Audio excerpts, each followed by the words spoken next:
សួស្តីពុកម៉ែបងប្អូនថ្ងៃនេះខ្ញុំមានត្រាក់ទ័រ model M60 មួយគ្រឿងទៀតហើយត្រាក់ទ័រនេះប្រភេទត្រាក់ទ័រកង់ស៊ីនកង់អូតូនីរីឯអង្គលផាល6អង្គលផាល6ត្រាក់ទ័រនេះប្រភេទត្រាក់ទ័រស្ងួតត្រាក់ទ័រស្អាតអត់មានសើមមានជ្រាបតាណាតាណីទេត្រាក់ទ័រនេះកង់ប្រភេទកង់ស៊ីនកង់អូតូនីវាឲ្យកង់មុខប្រភេទកង់កាប់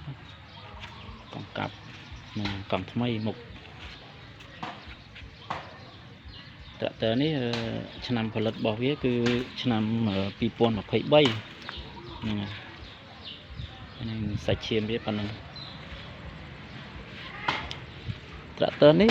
សាច់ប៉ែលសាច់អីគឺនៅទឹកថ្នាំវានៅស្អាតខ្ចៅខ្ចងវា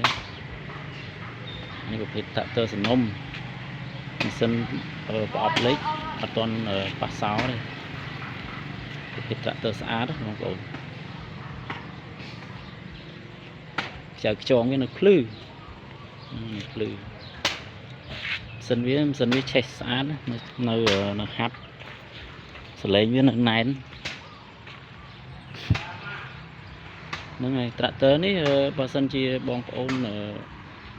មកមើលតម្លៃអាចចរចាតម្លៃធូរដែរទេតម្លៃគេដាក់តែ